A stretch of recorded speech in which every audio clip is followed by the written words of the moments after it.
자, 우리 새해 첫 번째 주일 예배입니다. 오늘 예배 여러분과 나눌 말씀은요, 마태복음 6장 5절에서 9절 상반절까지 말씀입니다. 6장 5절에서 9절 상반절까지의 말씀 우리 같이 한번 읽어보도록 하겠습니다. 너희는 기도할 때에 위선자들처럼 하지 말아라. 그들은 사람들에게 보이려고 회당과 큰 길 모퉁이에 서서 기도하기를 좋아한다.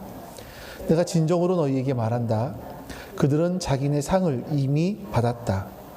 나는 기도할 때에 골방에 들어가 문을 닫고서 숨어서 계시는 내 아버지께 기도하여라. 그리하면 숨어서 보시는 너희 아버지께서 너희에게 갚아주실 것이다. 너희는 기도할 때에 이방 사람들처럼 빈말을 되풀이하지 말아라. 그들은 말을 많이 하여야만 들어주시는 줄로 생각한다. 그러므로 그들을 본받지 말아라. 너희 하나님께서는 너희가 구하기 전에 너희에게 필요한 것이 무엇인지를 알고 계신다.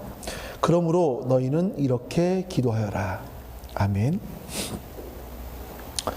우리가 2023년도 마지막 주일 말씀을 통해서 하나님께서 일하시는 패턴이 있다. 하나님은 이렇게 일하시더라. 라는 것들을 우리가 지난주에 살펴봤었습니다. 그게 뭐냐면 하나님은요, 하나님의 정해놓으신 뜻이 있습니다. 하나님은 이렇게 일하시기로 정하신 뜻이 있죠. 그럼 우리는 하나님께서 그 일을 하나님이 하실 텐데 하나님께서 우리에게 그럼에도 불구하고 하나님께 기도해야 된다, 나에게 도움을 요청해야 된다라고 말씀하세요. 하나님은 일하시는데 우리가 할 일은 하나님께 도움을 요청하는 것이다. 다시 말하면 우리가 기도할 때 하나님은 일하신다 라고 말씀드릴 수도 있는 거죠. 우리 지난주에 보았던 말씀 한번 같이 볼까요?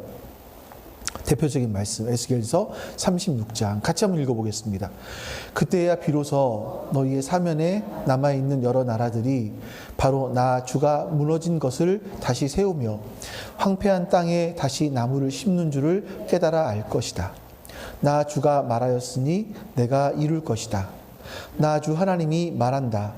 이제 나는 다시 한번 이스라엘 족속을 지켜서 내게 도움을 간청해야 하겠고 그 인구를 양떼처럼 불어나게 하겠다. 자, 이 말씀 중간에 보시면 하나님께서 황폐한 땅에 다시 나무를 심고 무너진 것을 다시 세우실 것이다. 나 주가 말했으니 내가 이룰 것이다. 하나님이 이룰 것이다. 자, 그런데 하나님 뭐라고 말씀하십니까? 근데 이제 다시 한번 이스라엘 족속을 시켜 내게 도움을 간청하게 하겠다. 네. 너희가 이거 간청해야 돼. 내가 이거 할 거지만 너희는 이거 간청해야 돼. 기도해야 돼. 그럼 여러분, 우리가 가장 먼저 해야 될 것이 뭐겠습니까? 하나님의 뜻이 무엇인지를 알고 그 뜻을 분별하고 하나님께 기도해야 되지 않겠습니까? 여러분과 제가 그래서 올해 한 해 동안 기도했으면 좋겠다. 진짜 기도를 하는 습관이 들었으면 좋겠다. 우리가 말씀을 계속 보잖아요. 말씀을 보는 습관들이 들어갈 수 있는데 기도하는 습관도 우리 안에 들었으면 좋겠다. 그래서 이번 주하고 다음 주는 이제 다짐하는 기도 좀 하겠지만 말씀을 가지고 기도하는 것은 세 번째 주부터 시작해서 우리가 이 말씀을 나누고 그 말씀을 근거로 해서 기도하는 일들을 한번 해보려고 합니다. 9주가 될지 10주가 될지 정확하게는 아직 모르겠지만 그 정도 기간 동안 우리가 한번 한 해를 시작하면서 우리가 말씀 가지고 기도하는 훈련을 해봐야겠다. 그래서 2024년도에는 우리 좀 기도하는 습관들을 여러분과 제가 저 안에 좀 들었으면 좋겠다 하는 생각들을 하게 되었고요. 이거는 여러분들과 예전에 좀 비슷하게 2020년도에 주기도문을 한번 한 적이 있었습니다. 앞에 지금 이번 주하고 다음 주에 하는 건 없었지만 그 다음 주에 하는 것들은 약간 비슷한 내용들이 나오기도 합니다. 그때도 해봤는데 그때는 어떻게 했었냐면 코로나가 터진 직후였었고 온라인으로 했습니다. 온라인으로 하면서 여러분이 한번 기도해 보셔라 이렇게 부탁을 했던 건데 이번에는 한번 여러분과 한번 같이 이 일들을 해 보려고 합니다. 여러분, 예수님께서는요 이 주기도문이 포함되어 있는 성경을 우리가 산상수훈이라고 하거든요. 근데 여러분, 아까 처음 말씀 다시 한번 보여줄래요? 이 말씀 말고 우리 처음에 봤던 마태복음 6장. 자, 여기서 여러분 가장 많이 반복되는 단어가 뭔지 아십니까? 이 말씀, 또 다음 말씀.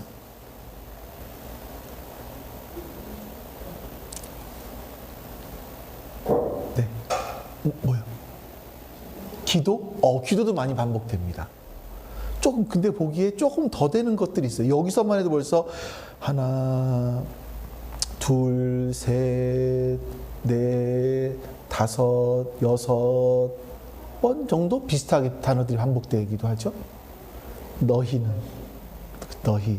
그러니까 너희, 또 그들 이런 말들이 계속 반복돼요.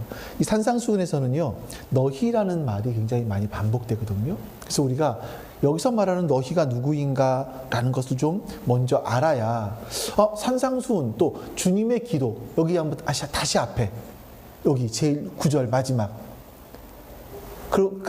마지막에 뭐라고 말씀하시죠? 그러므로 너희는 이렇게 기도해야 된다. 그 너희가 누군지를 우리가 좀 먼저 알아야 될 것 같아요. 이게 우리 정체성이라고 볼 수도 있겠고요. 그래서 5장 1절과 2절 말씀해 보시면 예수님께서 무리를 보셨어요. 사람들이 많이 예수님께 몰려온 무리를 보시고 산으로 올라가 앉으셨어요. 그러니까 무리는 저 들판에 그냥 앉아 있는 것이고 제자들은 예수님 앞으로 나왔습니다. 그때 예수님께서는 입을 열어서 그들이 누굴까요?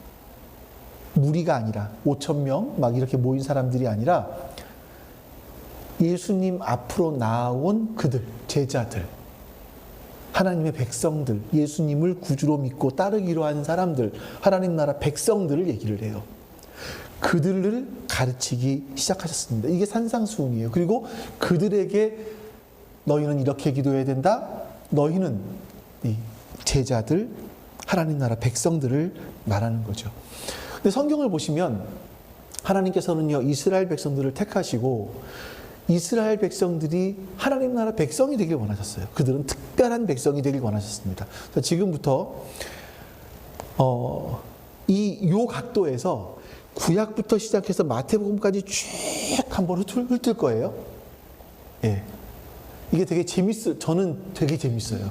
이렇게 하다 보면 굉장히 재밌어요. 여러분들도 되게 재밌네. 이렇게 성경을 볼 수도 있구나라고 보시면 되게 재밌으실 거예요. 우리 레위기 18장 1절부터 4절까지 말씀 볼까요?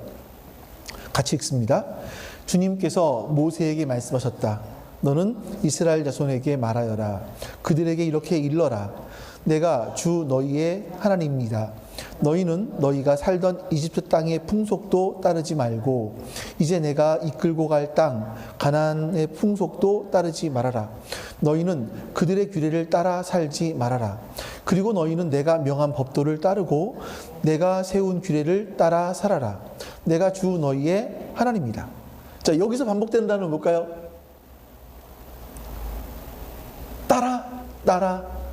따르고 따르지 말고 따라 살아라. 네, 이게 반복되죠.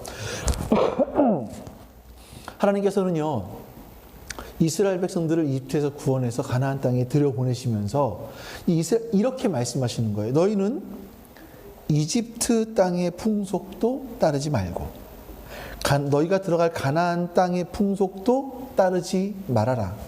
그럼 뭘 따라요? 그들의 규례를 따르지 말고 대신에 너희는 내가 명한 법도를 따르고 내가 세운 규례를 따라라 말씀하십니다.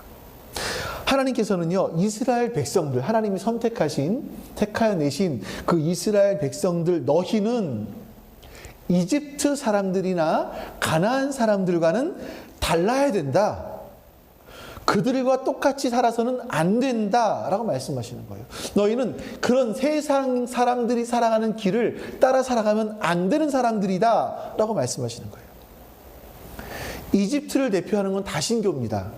이집트는 다신교, 여러 신들 중에 가장 대표신은 태양신이었어요. 태양신 라. 근데 이집트 사람들이 다신이지만 왜 태양신을 가장 중요하게 생각을 했냐면 이집트의 왕인 파라오가 태양신의 아들이라고 그들은 믿었기 때문이에요. 그래서 태양신을 가장 우두머리로 숭배를 했고 태양신의 아들이 왕이니까 이게 어떤 구도가 되냐면 종교와 정치가 하나로 묶여 있는 겁니다. 그래서 이 종교와 정치가 자신들을 보호해 준다고 믿었던 것이 이집트의 풍속이에요. 이 종교 정치 이것이 묶여져 있는 것이 우리를 돕는다, 우리를 살려준다, 우리를 안전하게 해준다 믿었던 게 이집트의 풍속이었습니다. 그러면 이들이 들어갈 가나안 땅은 어땠을까요? 가나안 땅의 대표신은 바알입니다. 바알은 풍요의 신이에요. 그래서 가나안 땅에 사는 사람들은 풍요를 위해서 바알과 아세라 신을 섬기면서 다산, 아이를 많이 낳고 풍요롭고 돈 많이 벌고 이런 것들을 굉장히 많이 원했죠. 그러니까 지금의 종교들을 여러분 보면요, 대부분 이렇습니다. 신을 기쁘게 해요. 신을 감동시켜요. 지성이에요. 그럼 어떻게 됩니까? 지성을 드리면 어떻게 되죠? 감천이라고 생각을 해요. 내가 지성을 드려서 하늘을 감동시키면 내가 원하는 걸 이뤄낼 수 있다. 그래서 그 신은 누구든 상관이 없어요. 천지, 신명, 하늘과 땅에 이름이 있는 모든 신들이 내게 기도를 들어달라는 거죠. 이게 세상 종교들의 모습이에요. 그래서 내가 신을 감동시키면 내가 내 앞에 있는 어려움들을 액땜을 해주고 내가 나에게 복을 주고 번성하게 해주고 이것이 세상의 길, 세상 종교의 길이에요. 두 번째, 어떻게 내가 안전하게 살 것인가의 문제인데 내가 어떻게 번영할 거의 문제인가인데 이게 세상 길의 핵심이거든요. 나의 길과 나의 안전을 보호해 주는 것, 그 안전을 보장해 주는 것은 사회와 종교이다 라고 생각을 하는 거죠. 이 사회, 저는 요즘에 보면 우리나라에서 종종 우리 국격이라는 말 들어보셨죠? 이런 말을 종종 써요. 야, 우리나라가 언제부터 이런 말을 쓰게 됐을까 싶기는 한데 국격에 맞지 않다. 이런 말, 우리나라의 위상에 맞지 않다. 이런 말을 하는데 이렇게 우리나라가 좀 잘 사는 나라가 됐어요, 사실은요. 그 동남아에 갔을 경우는 우리가 코리안이라고 하면 되게 좀 높게 보는 경우들이 있지요. 이 자신의 어떤 프라이드라고 할까? 이게 내 나라가 어디이다 라는 것과 연결이 되어버리는 거예요. 사람들이 예전에는 왜 미국 시민이 되려고 했겠습니까? 미국 시민이 되면 미국은 어떠한 상태에서라도 나를 보호해 준다고 믿었거든요. 그거죠. 그래서 이게 세상 종교들, 세상 사회들의 특징인 겁니다. 세상 길의 특징인 거죠. 근데 하나님께서 뭐라고 말씀하십니까? 너희는 이집트도 따라 살지 말고 가나안 풍습 따라 살지 말고 내 법도와 규례를 따라 살아라. 세상 의지하지 말고 나 의지하며 살아라. 이렇게 하나님께서는 말씀하고 있는 겁니다.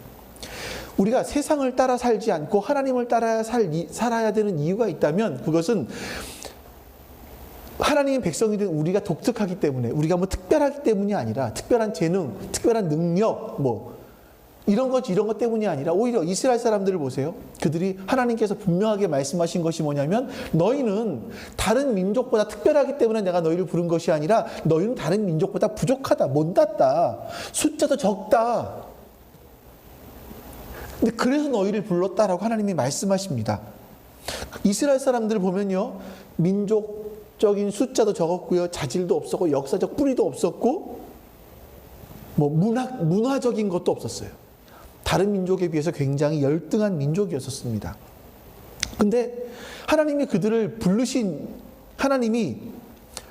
부르신 것은 그들이 특별하거나 독특하기 때문이 아니라 하나님이 특별하기 때문에, 그들이 하나님께 선택받은 이유, 그들이 하나님 나라 백성이 되었던 이유는 그들이 어떤 조건이 있었던 것이 아니라 하나님이 특별하시기 때문이에요. 하나님이 놀라우시기 때문이죠. 그래서 우리가 이런 특별한 삶을 살아야 되는 이유가 있다면 그 특별하신 하나님이 우리를 불러주셨기 때문에 우리는 특별한 존재가 되어서 특별한 삶을 살아가야 돼요. 이게 성경에서 말씀하고 있는 거죠. 우리 레위기 19장 2절 말씀을 볼까요? 하나님은 이렇게 말씀하세요. 같이 읽습니다. 시작. 이스라엘 자손 온 회중에게 말하여라. 너는 그들에게 이렇게 일러라. 너희의 하나님인 나 주가 거룩하니 너희도 거룩해야 한다. 너희의 하나님인 내가 거룩하니까 너희도 거룩해야 돼. 내가 너희를 선택했으니까 너희는 거룩해야 돼. 너희는 특별해야 돼. 너희는 다른 삶을 살아야 돼. 세상과는. 이렇게 말씀하시는 거죠. 근데 성경을 보시면요, 끊임없이 이스라엘 백성들은 하나님께서, 특별하신 하나님께서 불러주신 특별한 백성임을 거절하고 세상 사람과 똑같이 되기를 원했어요. 사람들처럼 살고 싶었어요. 우리도 저들처럼 살고 싶었어요. 그래서 이스라엘의 역사 중에서 가장 반역의 첫 번째, 뭐 항상 있었지만 반역의 가장 눈에 띄게 되는 것이 어디냐면 사무엘 이후에 왕조가 세워졌을 때입니다. 우리 사무엘상 8장 말씀을 볼게요. 먼저 5절 말씀을 보죠. 같이 읽어보겠습니다. 그들이 사무엘에게 말하였다. 보십시오. 어른께서는 늙으셨고 아드님들도 따라 살지 않습니다. 그러므로 이제 모든 이방 나라들처럼 우리에게 왕을 세워주셔서 왕이 우리를 다스리게 하여 주십시오. 지금 이스라엘 사람들이 요구하는 게 뭡니까? 우리도 이방 나라들처럼 왕을 세워달라는 거예요. 너희는 하나님의 선택하신 특별한 백성이야. 하나님이 특별하게 직접 다스리시는 백성이야. 근데 우리 그거 싫어요. 하나님이 직접 다스리시는 거 싫고요. 우리는 이방 나라들처럼 살고 싶어요. 이게 이스라엘 사람들의 이야기죠. 그래서 사무엘이 말려요. 하나님 말씀 듣고 말립니다. 너희가 왕을 세우면 너희가 이렇게 어려워질 것이고 이렇게 피곤해질 거야. 힘들어질 거야. 그러니 왕을 세우지 마. 지금이 좋아. 라고 말하자. 사무엘이 말하자. 이 말씀을 들은 이스라엘 백성들이 또 이렇게 말해요. 19에서 20절 같이 읽습니다. 이렇게 일러주어도 백성은 시작. 이렇게 일러주어도 백성은 사무엘의 말을 듣지 않고 말하였다. 그렇지 않습니다. 우리에게도 왕이 있어야 되겠습니다. 우리도 모든 이방 나라들처럼 우리의 왕이 우리를 다스리며 그 왕이 우리를 이끌고 나가서 전쟁에서 싸워야 할 것입니다. 보세요, 여러분. 이스라엘 사람들이 하나님께 요구한 거 뭐냐면 모든 이방 나라들처럼 우리도 이방 나라들처럼 이거잖아요. 그렇죠? 근데 이거 되게 우리랑 비슷하지 않아요? 되게 이거 지금 비슷하지 않아요? 우리가 하나님 나라 백성들이라고 처럼 살기 원하기보다는 하나님께서 부르신 특별한 백성처럼 살기 원하기보다는 그냥 남들처럼, 남들이 하는 것처럼, 우리도 남들처럼. 이게 우리의 모습이 아닌가 생각이 들어요. 우리도 남들처럼. 이스라엘 백성들은요, 반대로 우리는 그들처럼, 그들과 달리 살아야 하는 특별한 존재라고 성경은 말씀하고 있는데 그들은 우리도 그들처럼 살고 싶어요. 라고 하나님께 계속 주장하는 거죠. 이 내용들을 반복하는 겁니다. 이렇게 이스라엘 백성들이 사무엘에게 요구할 때 하나님은 굉장히 슬퍼하시면서 이렇게 말씀하셨습니다. 사무엘상 8장 7절부터 9절까지 같이 읽습니다. 주님께서 사무엘에게 말씀하셨다. 백성이 너에게 한 말을 다 들어주어라. 그들이 너를 버린 것이 아니라 나를 버려서 자기들의 왕이 되지 못하게 한 것이다. 그들은 내가 이집트에서 데리고 올라온 날부터 오늘까지 하는 일마다 그렇게 하여 나를 버리고 다른 신들을 섬기더니 너에게도 그렇게 하고 있다. 여러분, 지금 하나님께서는 뭐라고 말씀하십니까? 우리도 그들처럼, 이방인들처럼 살게 해 주십시오 라고 하는 것은 그들이 나를 버린 것이다. 하나님이 자신들의 왕이 되지 못하게 하는 것이다. 이렇게 말씀하세요. 그들은 처음부터 그렇게 했다. 너에게도 그렇게 하는 것이다. 라고 말씀하시는 거죠. 여러분, 우리 그리스도인들, 하나님 나라 백성들의 정체성이 있다면 그것은 하나님의 독특함, 하나님의 인격성, 하나님의 거룩함, 여기에 뿌리를 두고 있습니다. 내가 거룩하니 너희도 거룩해라. 근데 우리가 이런 하나님께서 우리에게 부여해 주신 이런 거룩함들을, 독특함들을 포기하고 하나님, 우리도 이방인들처럼 되고 싶어요. 하나님을 거절하는 거죠. 이 구약에서는요, 이런 슬픈 역사가 계속 반복돼요. 너희는 세상과 다르게 이렇게 살아야 된다라고 말씀하시는데 이스라엘 사람들은 그걸 거역하고, 아니요, 하나님, 우리도 그들처럼 살겠습니다. 이게 계속 반복되죠. 하나님은 경고하세요. 예레미야 10장 2절 말씀입니다. 같이 읽습니다. 나 주가 말한다. 너희는 이방 사람의 풍습을 배우지 말아라. 이방 사람이 하늘의 온갖 징조를 보고 두려워하더라도 너희는 그런 것을 두려워하지 말아라. 이게 하나님께서 하시는 끊임없는 말씀이세요. 너희는 이방 사람들과 다르다. 이방 사람들이 두려워하는 것, 너희는 두려워하지 말아라. 너희는 특별한 백성이다. 내가 너희의 하나님이 됐으니까 너희는 특별한 백성이야. 말씀하시는 거죠.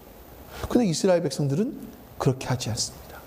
하나님의 경고의 수위가 점점 올라가요. 에스겔 20장 32절 보겠습니다. 같이 읽어볼게요. 너희가 스스로 이르기를 우리가 이방 사람 곧 여러 나라의 여러 백성처럼 나무와 돌을 섬기자 하지만 너희 마음에 품고 있는 생각대로는 절대로 되지 않을 것이다. 내가 나의 삶을 두고 맹세한다. 나 주 하나님의 말이다. 내가 반드시 능한 손과 편팔로 분노를 쏟아 너희를 다스리겠다. 자, 여러분, 너희가 스스로 말을 해요. 우리가 이방 사람 곧 여러 나라의 여러 백성들처럼 나무와 돌을 섬기자. 이게 이스라엘 사람들의 반응이었단 말이죠. 근데 하나님께서 절대 너희들 생각대로 안 돼. 내가 너희 다스릴 거야. 근데 그 앞에 뭐라고 나와 있습니까? 내가 반드시 능한 손과 편팔로 뭘 쏟아요? 분노를 쏟으시겠다고 말씀하세요. 이스라엘 사람들이 우리도 이방인들처럼 살고 싶습니다 라고 했을 때 하나님은 분노를 쏟으시면서 내가 너희를 다스릴 거야 라고 말씀하신다라는 거죠. 이 경고가 에스겔서 5장에는 이렇게 나타납니다. 같이 또 읽어보겠습니다. 더 심각해요. 그러므로 나 주 하나님이 이렇게 말한다. 너희는 너희를 둘러있는 이방 사람들보다 더 거스르는 사람이 되어서 내 율례를 따르지 않고 내 규례를 지키지도 않고 심지어는 너희를 둘러있는 이방 사람들이 지키는 규례를 따라 살지도 않았다. 그러므로 나 주 하나님이 이렇게 말한다. 내가 친히 너희를 대적하겠다. 그리고 뭇 이방 사람이 보는 앞에서 내가 너희 가운데 벌을 내리겠다. 여러분, 이 이스라엘 사람들이 어디까지 타락을 했냐면 하나님의 법, 규례와 율법을 지키지 않는 것만으로 끝난 것이 아니라 이방 사람들보다 더 악한 일을 했단 말이에요. 이방 사람들도 하지 않은 일을 했단 말이에요. 이방 사람들도 자기 나름대로 규례를 정해놓고 하는 그 일들을 벗어난 그 일들, 인간이 인간 되기를 포기한 그런 일들을 그들이 했단 말이에요. 그래서 하나님 뭐라고 말씀하십니까? 내가 친히 너희를 대적하겠다. 내가 친히 너희를 택했는데, 예전에는요, 내가 친히 너희를 택했어. 이게 아니라 이제는 내가 너희를 친히 대적하겠다. 그리고 뭇 이방 사람이 보는 앞에서 내가 너희 가운데 벌을 내리겠다라고 말씀하시는 거죠. 이스라엘 백성들은 하나님이 친히 뽑으신 백성인데 이제 친히 너희를 대적하겠다. 그래서 역사가 어떻게 진행됩니까? 솔로몬 이후에 이스라엘은 남북으로 갈라졌고 북이스라엘은 주전 722년에 아시리아에, 또 남유다는 주전 586년 바벨론에 의해서 망하게 됩니다. 하나님께서는 계속 심판하시고 경고하셨고 그 경고의 끝에 하나님은 정말 이렇게 심판하셨습니다. 여러분, 이렇게 살펴본 구약의 하나님은 굉장히 두려운 하나님이세요. 그렇지 않나요? 하나님은 두려운 하나님이세요. 그런데 우리가 우리가 지금 우리 이 시대를 살아가는 우리들은요, 하나님을 굉장히 가볍게 생각을 해요. 하나님은 어떤 하나님입니까? 사랑의 하나님. 하나님은 용서의 하나님. 이렇게만 생각을 하는 거죠. 우리가 아무리 죄를 지도 하나님은 또 용서하실 거야. 근데 그건 구약을 제대로 읽지 않아서 그런 겁니다. 구약이 어디만 읽어요? 하나님께서 너희를 낮의 해와 밤의 달이 상치 못하게 보호하실 거야. 너에게 아브라함에게 복을 주시고 이삭에게 복을 주시고 야곱에게 복을 주신 하나님, 이런 것만 읽기 때문에 구약의 하나님, 이 두려운 하나님을 알지 못하는 거죠. 그러니까 뭐가 사라지냐면 하나님을 경외하는 게 사라져요. 경외라는 단어가 사랑 플러스 두려움입니다. 손주가 할아버지의 수염을 잡아 뽑는 사랑이 경외가 아니에요? 하나님 굉장히 할아버지를 사랑하지만 공경하는 게 이 경외라는 표현이라고 할 수 있겠죠. 우리 하나님 이 경외하는 모습들이 많이 사라졌어요. 열왕기하를 보십시오. 열왕기하에 보시면 하나님이 이 이스라엘 그리고 유다를 심판하시는 그 이유가 나옵니다. 우리 17장 7절 8절 같이 읽어보겠습니다. 이렇게 된 것은 이스라엘 자손이 자기들을 이집트 땅에서 이끌어내어 이집트 왕 바로의 손아귀로부터 구원하여 주신 주 하나님을 거역하여 죄를 짓고 다른 신들을 섬겼기 때문이며, 또 주님께서 이스라엘 자손의 면전에서 내쫓으신 이방 나라들의 관습과 이스라엘의 역대 왕들이 잘못한 것을 그들이 그대로 따랐기 때문이다. 자, 여기 북이스라엘의 이야기입니다. 이들이 망한 이유가 뭐예요? 이집트 왕 바로의 손아귀로부터 구원해 내셨는데 또다시 죄를 짓고 다른 신들을 섬겼어요. 이방 나라 관습을 따랐어요. 역대 왕들이 잘못한 것을 그대로 그들도 따랐어요. 이번엔 18절 19절 남유다가 망하게 된 이유가 나와요. 또 읽어보겠습니다. 그러므로 주님께서는 이스라엘에게 크게 진노하셨고 그들을 그 면전에서 내쫓으시니 남은 것은 유다 지파뿐이었다. 그러나 유다도 또한 그들의 주님이신 하나님의 명령을 잘 지키지 아니하고 이스라엘 사람들이 만든 규례를 그대로 따랐다. 이게 나오진 않았지만 북이스라엘 사람들이 만든 규례예요. 그러니까 북이스라엘 사람들이 짓는 죄들을 똑같이 짓고 있었다. 그래서 그들이 멸망했다. 이렇게 말씀하시는 거죠. 다시 말씀드리면 하나님의 길은요, 그들은 하나님의 길을 따르는 것이 아니라 세상의 길을 따랐기 때문입니다. 그래서 하나님의 심판을 받았다. 너희는 그들처럼 살면 안 된다 라고 말씀하셨지만 너희는 거룩해야 된다. 내가 택한 백성들이 너희는 거룩해야 된다라고 말씀하시지만 이스라엘 사람들은 아니요, 하나님, 우리는요 그냥 우리도 이방 사람들처럼 살고 싶어요. 하나님의 계속되는 경고에도 불구하고 그들은 하나님 말씀을 따르지 않았기 때문에 그들은 이방 사람들과 똑같이 심판을 당하는 그런 모습들이 되었습니다. 근데 여러분, 재밌는 게 뭐냐면 하나님께서는 이렇게 심판의 메시지를 하시잖아요. 근데 우리가 처음에 부른 찬송, 내 백성이 겸비하여 기도하면 하나님께서 그 땅을 고치실 것이다 말씀하시잖아요. 그 하나님은 심판을 말씀하시지만 그 심판 이후에 뭘 말씀하시냐면 그래도 내가 너희를 회복할 거야 말씀하시는 거예요. 지금 그리고 말라기서 이후에 구약은 끝났습니다. 이스라엘 사람들은, 유대인들은요, 지금 유대인들은 지금까지 이스라엘을 회복할 메시아가 오기를 기다리고 있어요. 지금까지. 근데 하나님은 어떻게 했습니까? 말라기가 끝나고 400년이 지난 이후에 하나님은 우리에게 마태복음을 주셨어요. 마태복음 1장에는요, 예수님의 족보가 나옵니다. 예수님의 족보가 나온 다음에 그리스도께서 동정녀 마리아를 통해서 탄생하실 것을 말씀하시면서 그 예수님이 누구시냐, 예수님의 이름이 뭐냐 나와요. 이사야 7장에 나오는 임마누엘이다. 그분은 임마누엘이다. 임마누엘은 뭐냐? 내가 너희와 함께 할 것이다 라는 뜻이에요. 구약에서 그렇게 너희가 이렇게 나를 떠나서 너희가 그들처럼 살기를 원해서 하나님을 떠났지만 나는 너희를 끝까지 지킬 거야. 내가 너희와 함께 할 거야. 너희들의 죄에 대해서는 심판할 거지만 나는 너희와 끝까지 함께 할 것이다 라고 말씀하신 그 말씀이 마태복음에서 나오는 거죠. 임마누엘, 나는 너희와 함께 한다 라고 말씀하시는 거예요.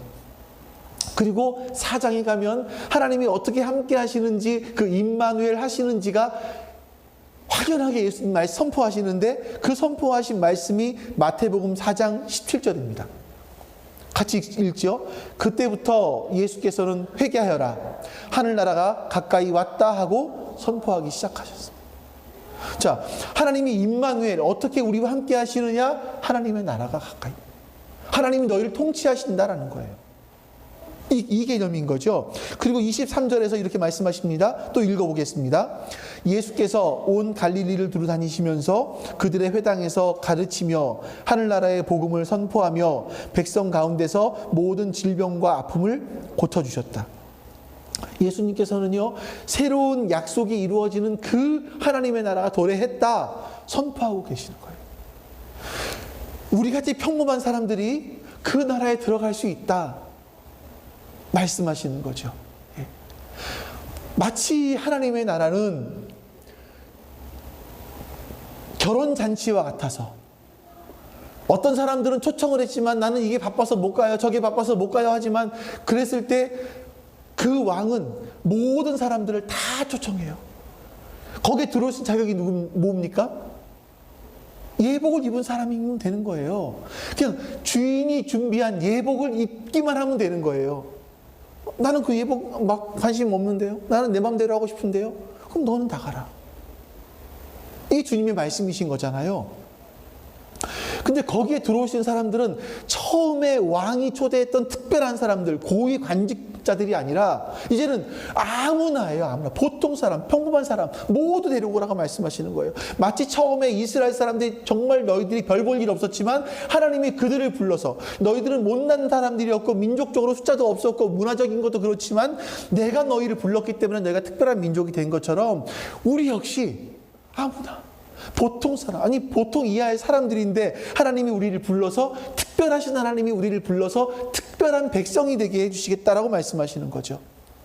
우리는 그래서 하나님의 복음을 갖게 된 특별한 하나님 나라 백성이 된 겁니다. 그래서 우리는요, 하나님 나라 백성의 특징이 뭡니까? 우리도 그들처럼 살겠습니다, 이게 아니에요. 우리는 하나님 말씀대로 살겠습니다, 말씀을 따라 살겠습니다, 이렇게 결단한 사람들이 하나님 나라 백성들인 겁니다. 그리고 그 삶이 어떤 삶이냐 라고 했을 때 그 삶이 산상수훈인 거예요. 산상수훈을 보면 우리는 답답해요. 그렇죠, 여러분? 마음이 가난한 사람이 하나님 나라 백성이 돼요. 이 산상수훈에 보면요, 너무나 답답하고 너무나 내가 할 수 없을 것 같은 그런 말씀들이 너무나 많이 기록되어 있죠. 그래서 산상수훈 말씀을 보면요, 사실 좀 불편하죠. 읽으면 읽을수록 부담이 돼요. 내가 산상수훈처럼 살아야 그리스도인이 되는 건가? 아마 이런 생각을 하는 것이 아닌가 싶습니다. 그렇지 않습니다, 여러분. 이게 뉘앙스의 차이가 아니라 정반대의 이야기예요. 우리가 그리스도인이 되었다면 이렇게 살아야 되는 거야? 이렇게 살아야 그리스도인인 거야? 이게 아니라, 너희가 하나님 나라 백성이야, 하나님 나라 백성은 이렇게 살 수 있어, 이걸 말씀하시는 거예요. 산상수훈은 너희가 하나님 나라 백성이지, 하나님 나라 백성이면 이렇게 살 수 있어 라고 말씀하시는 거죠. 왜? 무엇 때문에? 마태복음 5장 9절 같이 볼까요? 마태복음 5장 9절 시작. 평화를 이루는 사람은 복이 있다, 하나님이 그들을 자기의 자녀라고 부르실 것이다. 자, 여러분, 마태복음에서요 처음으로 나오는, 여기서 5장 여기서 9장 처음 나오는 게 뭐냐면, 우리들이, 여기서 보세요, 하나님께서 여기 우리들을 뭐라고 부르신대요? 자녀라고 부르시겠다는 거예요. 평화를 이루는 사람들을 향해서, 그 평화를 이루어내는 사람들을 향해서 하나님께서 자기 자녀라고 부르시겠대요. 그러면 하나님은 우리의 누구예요? 아버지잖아요. 그래서 이 말씀 다음에 계속 보시면, 이제 쭉 보시면 여기서부터 우리와 하나님의 관계가 아버지라는 얘기가 반복해서 나와요. 우리는 하나님과 우리와의 관계가 이제 아버지와 자녀의 관계가 됐습니다. 이건 정말 특별한 일이거든요. 여러분 한번 생각을 해보십시오. 예를 들어서 우리 교회에서 공부하는 애들이 있어요. 청년들이 있어요. 그 청년들이 저와 얘기를 몇 번 하면서 좀 관계가 좀 친해졌다고 하죠. 친해져서 어느 날 갑자기 저 사장님, 목사님, 제 아버지 하실래요? 이러면 아버지가 돼요? 안 되는 거죠. 그런 건 아니잖아요. 네. 아버지와 아들이 된다는 건 특별한 관계예요. 특별한 결심과 특별한 선택과 이런 것들이 있어야 되는 거잖아요. 너무나 잘 알고 있지 않습니까?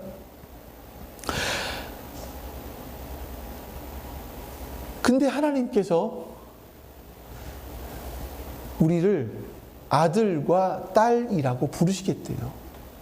우리를 가리켜서. 이게 얼마나 여러분 놀랍고 얼마나 특별한 일입니까?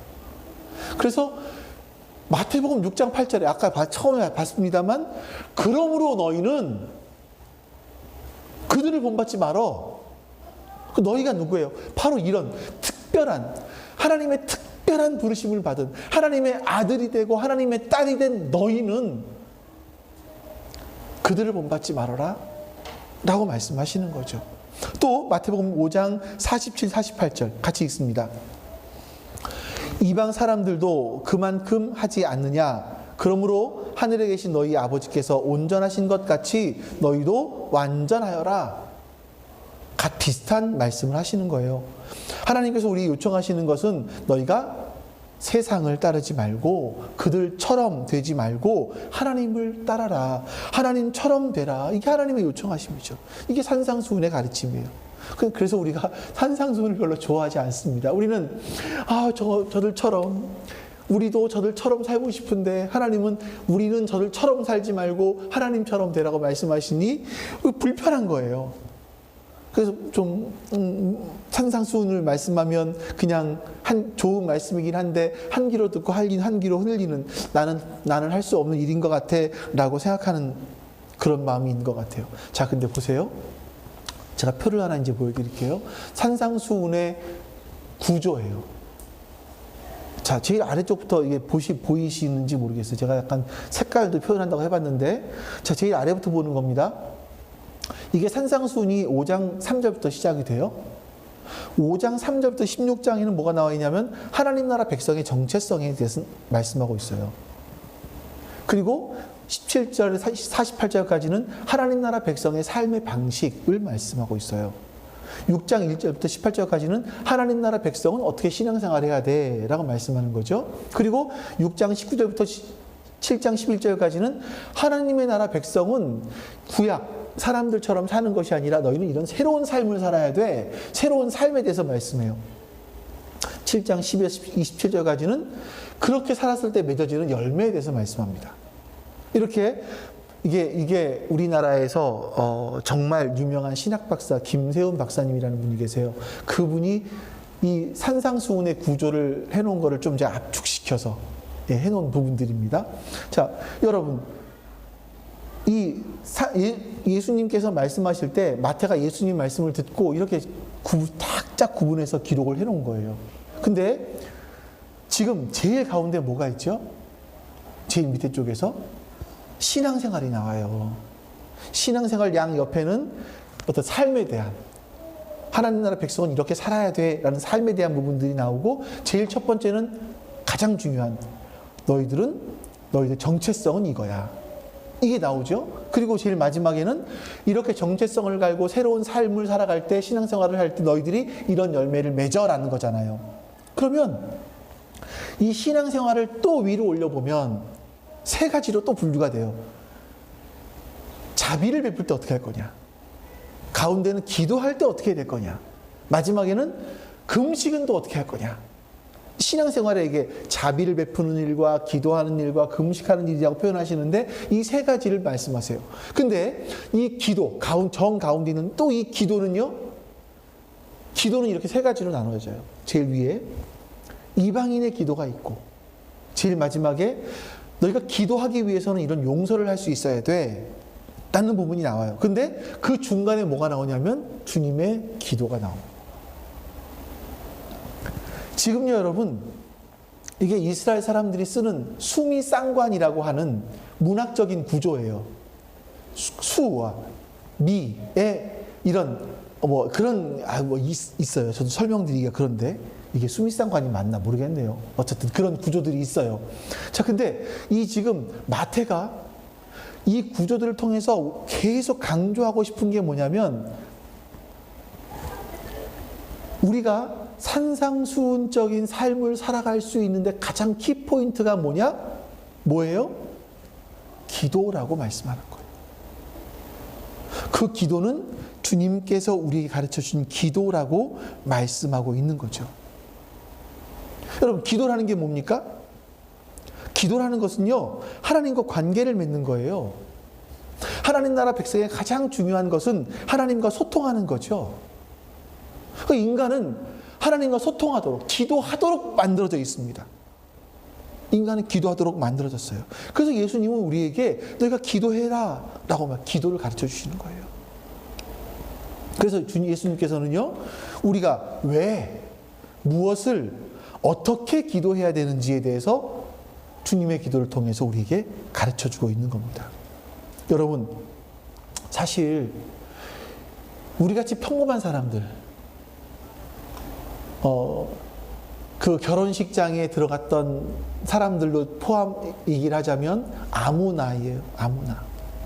아무나인 우리들이 하나님 나라 백성의 삶을 살아갈 수 있는 열쇠가 어디 있습니까? 그 비밀이 어디 있습니까? 바로 주님께서 가르쳐 주신 기도를 할 때만이 그 삶을 살아갈 수 있다라고 우리에게 가르쳐 주고 계시는 거예요. 예수님께서 가르쳐 주신 기도는요, 우리같이 평범한 사람들이, 보통 사람들이 하나님 나라 백성으로 살아날 수 있게 만들어 주는 거죠.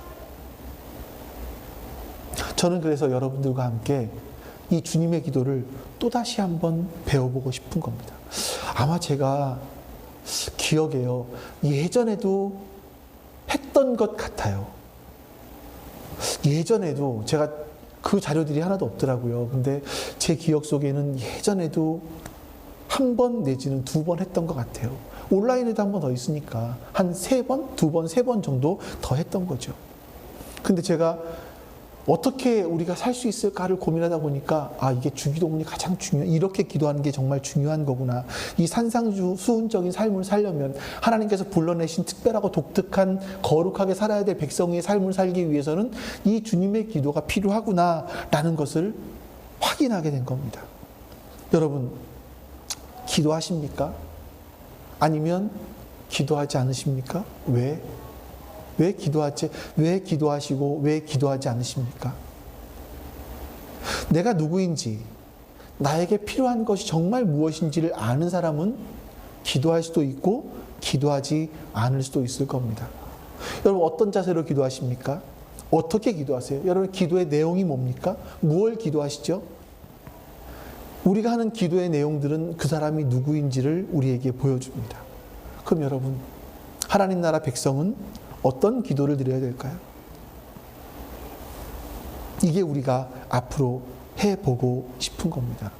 여러분, 이제 앞으로 9주 내지 10주 동안에 기도에 대해서 듣지 마세요. 기도가 무엇인지 지식을 쌓으려고 하지 마세요. 그냥 기도를 하시고, 지식을 쌓기보다 기도를 직접 배워 나가시기를 바랍니다.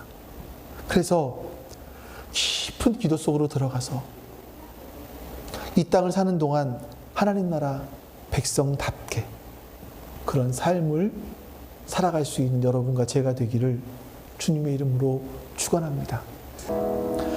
아버지 하나님, 감사합니다.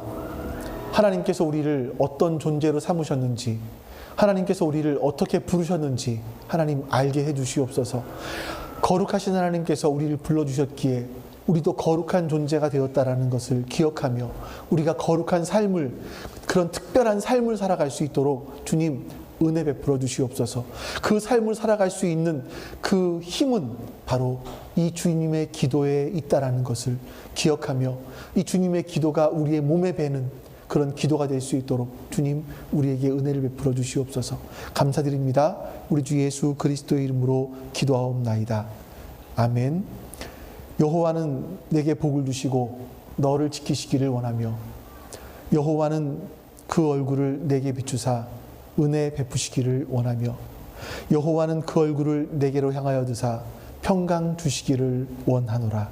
아멘. 이제는 우리 주 예수 그리스도의 은혜와 아버지 하나님의 사랑하심과 성령 하나님의 교통하심이 지금 주 앞에 예배한 거룩한 특별한 하나님 백성들 머리 위에 지금부터 영원토록 함께 하시기를 간절히 축원하옵나이다. 아멘.